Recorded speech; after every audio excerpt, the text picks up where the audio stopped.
Hey there guys, welcome back to the channel. Hope you're all doing well and staying safe. So this is a video I probably should have made a while ago, but I only actually thought of making it recently, so I sat and wrote it down. I've had to write down this, it's like a more of a story type thing. I've had to write it down, so I am reading off of the screen just in front of me, reading bullet points just to make sure I don't leave anything out. So let's rewind back 5 years. So I was 18, fresh out of college, about to be fresh out of college, and I wanted an apprenticeship. I wasn't playing guitar at this point, so I wanted an apprenticeship in the IT sector. I did law, psychology and A-level, and law, psychology and A-level. Law, psychology and computing at A-level. I passed them by the skin of my teeth. I got really good results in first year, and then didn't try in second year and just completely messed it up. I didn't want to do it. That was it. I didn't want to study anymore, so I wanted an apprenticeship. So I managed to score an apprenticeship, thankfully, at a huge IT company. I was put in a team with another apprentice called Adam, and the job was okay at this point. To be honest, I quite enjoyed it. I was learning things, trying to take on responsibility in the team, get better at my job, all that sort of thing. And to be honest, that was all pretty meat and drink, to be honest. All going well. Fast forward then 2 years later to the end of my apprenticeship.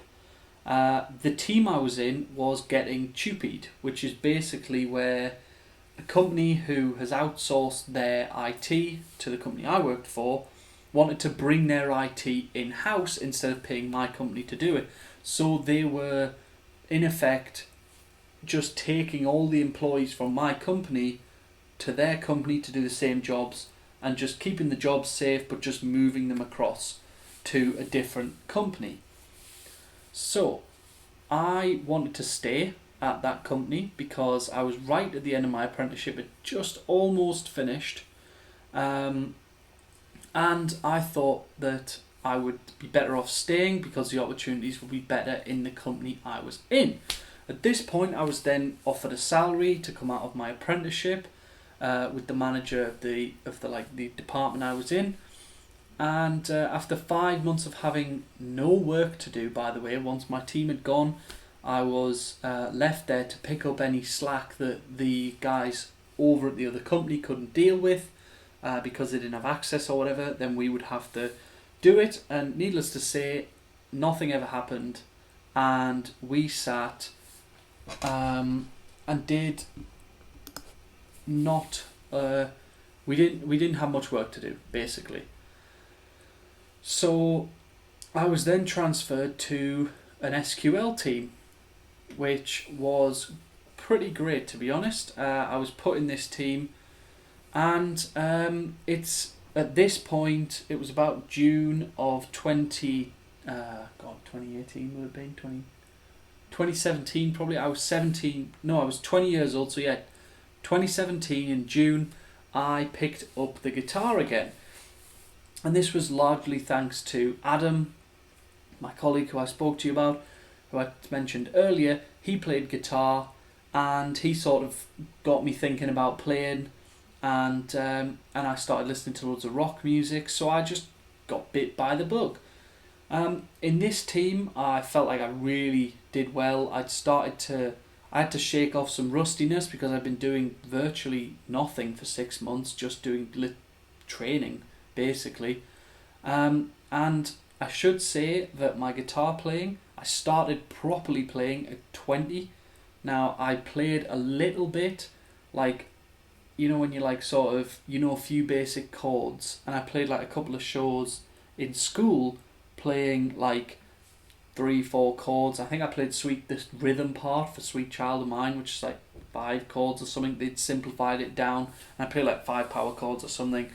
So I didn't know much. I knew power chords, and I knew like G, C, D, and A minor. That was it. So I did have a bit of a start when I got onto guitar at 20, but not much of one. So I was in that team, really enjoying it, flourishing even. to go as far as that. My colleagues might disagree, but I felt I was doing very well. And I was also training to become a software technology lead to help with that team and to take on some more responsibility and to start to obviously move up.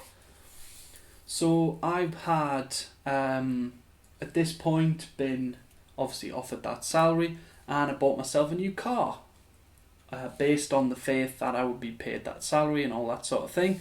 And it hadn't turned up yet, so I was hurting for money a little bit. I was managing fine, but I was like, it was difficult. So I totally understand that people might say in the comments, it's your fault, you bought the car. It was my fault. I bought the car on faith that my pay rise would come in on time. It did not. So I was then brought into a meeting with my manager.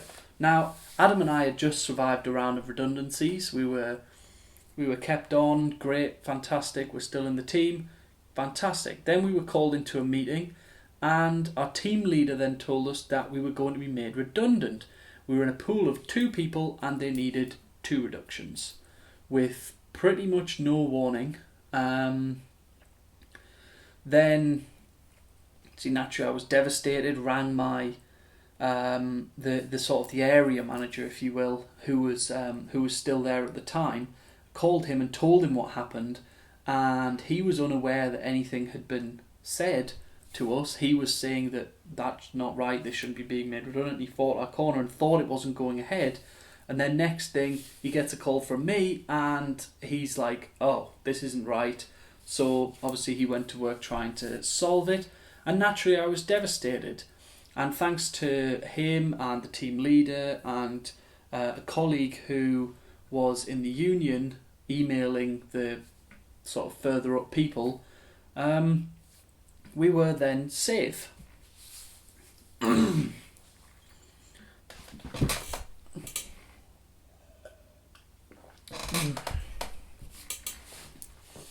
However, the caveat for this new position, or for this safety, was that we would now be working in a 24/7 shift team, doing nights, 12-hour days, doing 12-hour nights, 12-hour days on a crazy, some sort of crazy schedule. It was like 2 days, 1 day off, 3 nights, 3 days off, 5 days on, 6 days off, 4 nights, 4 off. I think that was the schedule, rolling all the time like that. So that was, pretty hard. Hard on someone who hadn't done any shifts before. My only shifts really had been at McDonald's when I was 16, and they were only 11 till 7 shifts, 8 hours was my max shift I'd done.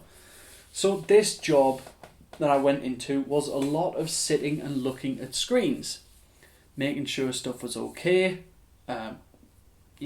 wasn't going wrong. And to be honest, it wasn't very taxing.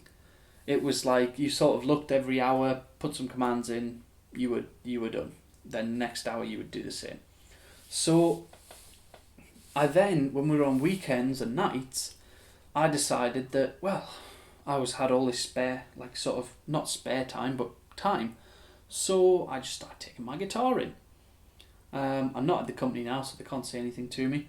But I started taking my guitar in on night shift. I know a lot of security guards take their games consoles in and all that sort of thing, and do that. And I took my guitar in, and I used to sit and play for 6 hours, maybe 6 to 8 hours sometimes. I would just be playing, not necessarily all the time practice, but just playing the guitar, just sitting with it in my hands, just getting used to the sort of feel of it. Even I don't even know what you would call it. I practice an awful lot, but probably not as rigorously as I could have. So I started getting guitar lessons around this time as well, just to sort of start to give me a more regimented structure to improve my playing at a faster rate, because I felt like I wasn't getting places as fast. So I got semi-decent on the guitar. I wasn't very good. I was I could play a few songs. I jammed a few songs with Adam in a couple of bands, and that sort of thing. And then summertime rolls around and it's time for a holiday. So it was my 21st birthday that year, my stepbrother's 21st birthday that year, my little brother's 18th, and my stepmom retired.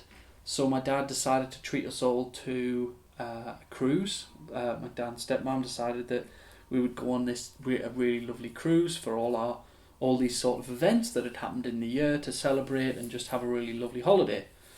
Now, I loved every single part of this holiday. I met amazing people and had an absolutely great time. The only bad thing about it, which turned out to be a good thing, was my back went out and I had to walk like this. And I'd just completely done it in dancing, I think, and had to go for acupuncture on the from the ship's doctor, well, acupuncture therapist, whatever you want to call them. I had to go for acupuncture, and I hate needles, so that was horrendous for me. But my back has been since then perfect, brilliant. So it pretty much sorted out my back, which was great. But this time on this holiday, these 2 weeks, also made me realise how miserable I actually was, because I experienced on that holiday really being really happy and really enjoying life, and experienced what that was like again, and I'd forgotten, and I hadn't realised how miserable I was. So I got back from, I'd sort of been contemplating it on the cruise, and I was like, things were going through my mind. I was itching to leave where I was, and then I decided that I wasn't just going to change the company I worked for.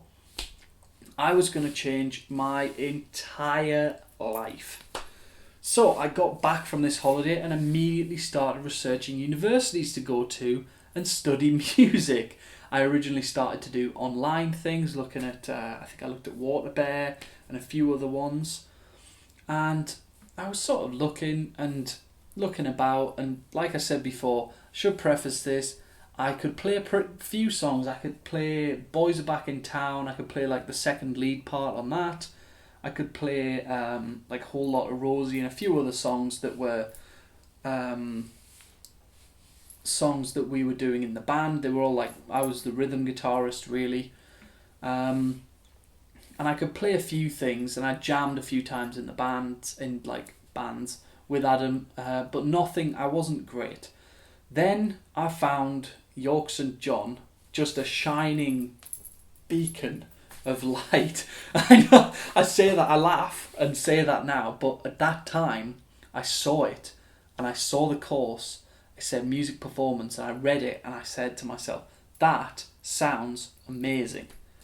So I applied for it, and I applied through clearing in like mid to late August on a Friday.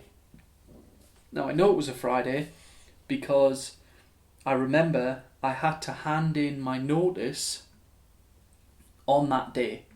So I applied through clearing, got a provisional place. Now anyone who's going to uni knows that a provisional place is based on, like, yes, we're probably going to give you this, but it's not totally 100%. So it's pretty much 100%, but not totally 100%. So I wasn't fully accepted. My notice for my job was 14 days. So I worked it out that unless I handed my notice in on that Friday, I would have to go back to work and work 2 shifts before I could actually leave and come down to York and do the uni, and I would miss a couple of days of freshers, which I was not okay with. So Friday, I then handed my resignation, not knowing whether I was going to definitely have a place. I hadn't told my parents this yet. The only one who knew was my uncle, and I hadn't told anybody. I went home and told them, and obviously it was a shock, because it was like, okay, I'm going to move to York and go to uni now. See ya. So that was like, it wasn't quite like that, but you get the picture. I told my mum and stepdad, I told my dad, stepmom, and then the planning then came about. It was then, okay, how do we do this, and how on earth do we get down there? So I went down and visited the university. I didn't visit before applying. I just sort of looked at it and went, yeah, okay. Visited the university and did a tour and tried to speak to them about accommodation. Now, accommodation was a problem then, because it was overfilled, which it always is if you don't apply early. So I wasn't going to have somewhere to live, and they recommended the Brickworks, which is a private sort of a private student accommodation. And we went and did a tour there. It was very lovely, but the price was it was a bit pricey. And at this point, I'd only been accepted to student finance for the full finance for my uni, but my maintenance loan was only half. It was not going to cover my rent at Brickworks, and I applied for the full thing because I went in as an independent student.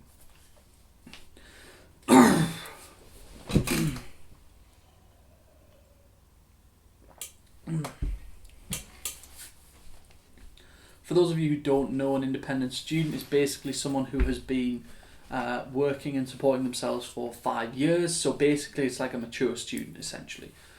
So I managed to secure myself a place in Brickworks, and I didn't even know whether I had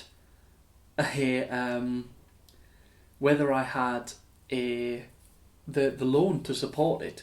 So I just said, well, I'll just have to work and to pay the rent and sort of thing, and I'll just do it somehow. So I took a leap of faith once again that my maintenance loan would be approved for the full thing, and I moved in, and sort of a week after that, I then got my maintenance loan thing. They said, okay, you've now been given the full amount, and I managed to pay my rent, and thankfully that's all gone. That all went very smoothly. It took a bit of time, which was obviously very nerve-wracking for me, but whew, thank God. So I then moved in, met some amazing people, and lost a load of weight because I was walking everywhere in York. I should mention as well that I had to sell my car. It was in negative equity at this point, so my dad had to pay my car off. Thank you very much. I'm going to pay him back for that once I get out of uni. I've got a running little sort of total in my mind of the stuff that I need to pay back. And to be honest, it was the right thing at the right time. I was mega happy when I got there, and to be honest, I've been mega happy ever since. And like I said, I couldn't play. I was like, okay. And we came to this first solo performance, and I had to play on my own or find a band. Obviously, I couldn't find a band, in a week. It was like a week they gave us. And at this point, I could only really play in front of my guitar teacher, who I'd had for 10 lessons or something, maybe less than that even. And my parents, and even playing in front of my parents was like a oh my God, can't, this is really nerve-wracking. So I was so nervous, my hands were shaking like that. And just my hands were shaking while I was actually playing, not just when I was sat waiting. When I was actually playing, my hands were shaking. And I played an AC/DC medley. I played Hard as a Rock. God, what else did I play? Hell's Bells, Whole Lot of Rosie, and TNT. I just hit them with there's 4 riffs, and I played a bit of them, and I strung them all together, and it was a 2-minute performance. It wasn't that good, but it got me. It was sort of my first performance, my foot in the door. And then I realised very quickly that, holy crap, I'm not good enough to be here yet. I need to practice. So I then set about practicing 8 hours a day, probably on average, maybe a bit less. But most days it was I would wake up in the morning, I would practice guitar, I would go to my lecture, I would come back, I would practice guitar into the night. Because I wasn't playing in any bands then. I was sort of using that as my time to hone my skills a bit. And then in the second semester, ended up practicing 6 hours a day. It went down in the second semester because I was in bands and working at that point as well on the weekends. So I joined a country band at the university, and which was Mary and the Moonshiners, which there's been pictures of on my Instagram and all that sort of thing. And I joined a bunch of other bands, started 2 bands, a blues band and a cheesy rock covers band. And fast forward then to May, June time, end of May it was, and I was in a band that was sort of last band on at Archie's Day, headlining this massive Archie's Day festival. And I'd sort of bought the people's names, we'd all pick the songs, I'd learned them and organised all the practices and organised everything, and suddenly I was playing that stage. There's a picture of me duck walking, which is my profile picture on here, it's on my banner and all sorts, of me duck walking across the stage, emulating my boy Angus with my SG. And that was a whirlwind year, my first year of getting good and then headlining it, which was my crowning thing. It's still the best show I've ever played, to be honest. And now it is obviously a year later. I've just finished my second year. I've done a lot through this year, loads of bands, loads of practice, and I've come on a lot as a player. And I started YouTube. I was doing riffs and stuff last year, and I did a little bit last summer of I think I posted one video. It was the cover of my Brad Paisley cover of I'm Gonna Miss Her.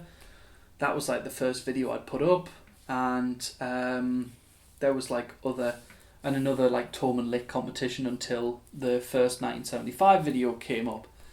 So I can wholeheartedly tell you right now that this was the best decision of my entire life, to leave that job and come to university. I can tell you that right now, and it probably will be the best decision I've ever made in my entire life for a number of years to come.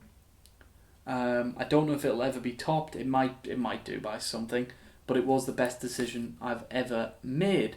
So why have I told you all this? Well, it's my hope that someone who's listened to this story will inspire other people to do the same thing. By no way, no stretch of the imagination I've achieved my dreams yet, but I'm well on the way to them now, because I said fuck it, I took that leap of faith, and I've ended up here in front of a camera, talking to a camera, doing music YouTube things, which I never thought I would be doing, guitar YouTube channel, and playing in bands, writing my own music, and just loving every second of it. And at the time, it was scary as hell when I took those leaps. That first leap to quit, to apply, then the next one was that was a real leap of faith, to quit my job, and then the other ones after that, and everything just fell into place. It was just really beautifully fell into place and happened all at the right time for me, and just blown away that it did, and so glad that it did. So I know this has been a long video, guys, and thank you so much if you're still watching at this point. I know it's been probably very dry for some people and that sort of thing, but from the bottom of my heart, thank you very much for watching. Let me know in the comments down below if you've got a story like this, if you've quit your job and gone to uni, or you've done something like that, quit your job and gone travelling, and you now just feel so much better for it. I'd love to read those stories in the comments below. If you did enjoy the video, then please do hit that like button. It does help me out. And if you want to see some more content, then hit that subscribe button. Thank you very much for watching, and I'll see you guys in the next one.